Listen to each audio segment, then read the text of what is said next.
All right, so we are going to go ahead and get this ready for the appetizers. But we need a couple more things for this. We need some lime juice. We need garlic. I always need garlic, right? And of course, we need water. So what's going to happen is I'm going to create a little situation over here for our plantains to soak in so they can get ready to turn into... Yes! All right, so the base of this is going to be tostones, and then we're going to layer it with other things. But I'm not going to grill that just yet. No, I'm not. So I'm going to go ahead and get this ready. Let's go ahead and get it in here. And it needs to be green. Okay, definitely needs to be green for this. Okay, so while I'm peeling this, I want to talk about my experience, culinary experience, while I was in Cuba. So I said before that I've been there a couple of times, right? And actually, I did a lot of culinary research while I was there. Of course, I don't mean just tasting the food. That's part of it, but that's not all of it. So a couple other things I did was I met with some chefs, of course, some home cooks too. And we actually went through some unique recipes. The first time I was there, I actually went to the market. Like the market where you can shop. Very local, very authentic. I wanted the real experience. So that's one thing I do when I travel, culinary reasons. And this is what I'm doing for the show and my first classes, and everything else actually, even my cookbooks. I want the authentic, real experience. That is definitely what I got. Went to the market, we bought everything that we used for our dish, and we came back and prepared it. Oh my gosh, I learned so much. Some of which I will share, or I am sharing today, right? So again, you can just eyeball it.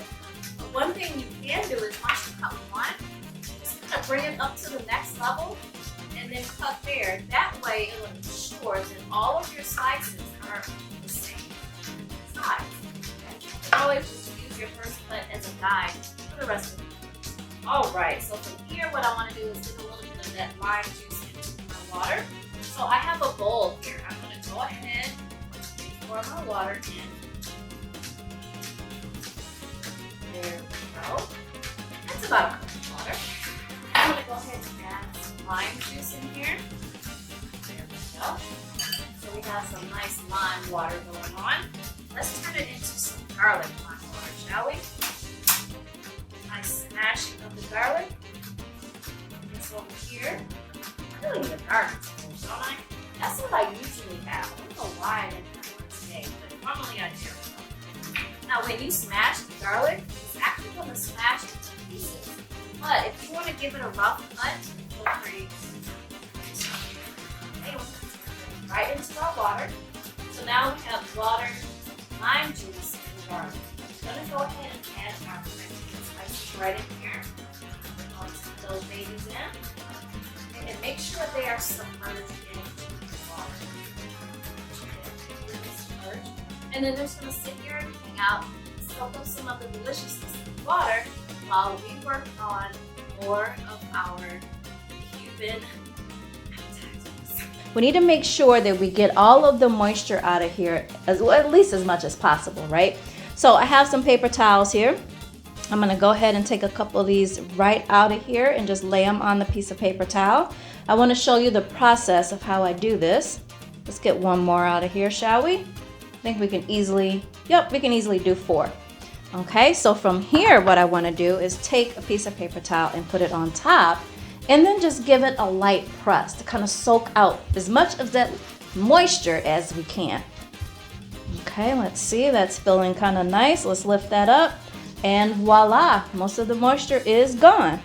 So I'm going to go ahead and repeat this process for the rest of my plantains pieces, and then we're going to start frying. Now I definitely have some sizzle going on, so I'm going to go ahead and get the rest of my plantain slices right into this oil. And then you're probably thinking, well, you're making tostones, right? So how is she going to smash those? Aha, I have a trick up my sleeve. So I will show you a way if you want to buy something to actually smash the tostones with. You can do that, and I'll show you that in a little video excerpt here. But I have something that's very practical that you can use right at home, and you don't need any special equipment. All right, so like I said, it won't take long for these babies to fry up at all. So let's give it a little check and see how it's doing. Oh yeah, they look really good. So I'm gonna go ahead and flip all of these over, and be very, very careful, guys. You wanna be very, very careful flipping them over. Now, about the time I get them all flipped over, it'll be time to take them out and smash them. Okay, so they're cooking really, really well in there.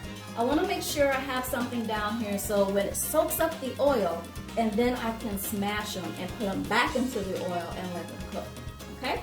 So let me go ahead and get that, and we'll come back and finish our tostones.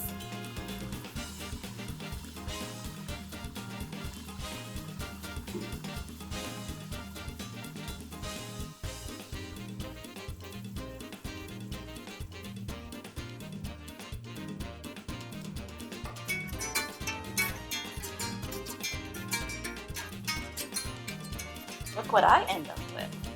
A nice piece of plantain has been fried once, smashed into a tostones. Doesn't that look good? Anyone want to reach through and kind of grab it there? No? Okay, here. Oh, okay. Well, I'm going to finish doing this. I'm going to finish smashing the rest of these fried plantains, and then we're going to get them right back in here and fry them again. You think this was fast? The second fry is faster. Can you guys say that 3 times fast? Let me see. The second fry was faster. The second fry was faster. The second fry was faster. I did it! Oh my God. Okay. All right, I'm gonna get to smashing, guys. All right, now I see some little sizzling going on. I'm gonna go ahead and finish laying these in there. And again, probably about as soon as I get all of them in there, it'll be time to flip them over. And then by the time I flip them over, it'll be time to go back around, start with the first one I put down, and take them out. Now I will have to do these in 2 batches because of me being able to get all of them in the pan before, they weren't smashed, right? And now they're smashed, they're taking up twice the space. Let's go ahead and move these babies up. There we go, now we have a good sizzle going on. I'm gonna go ahead and flip these babies over. There we go, and like I said, this happens very quick, all right? Maybe a minute on each side, maybe. Let me see, let's go in order of the way we put them in. Okay, get that flipped over. There we go, let's get a flip on this last one. There, okay? And literally, I could stand here and count to 10 if I wanted to. And then it's time to take them back out. So make sure when you take them back out, you return them to something that's gonna soak up some of that excess oil, because we don't want that in our plate or our platter when we get ready to cook up these Havana-inspired, Cuban-inspired appetizers. All right, I'm gonna get these out and finish up my second batch, and then I'll show you how to finish this dish, and then we will get right to finishing those Cubano sandwiches.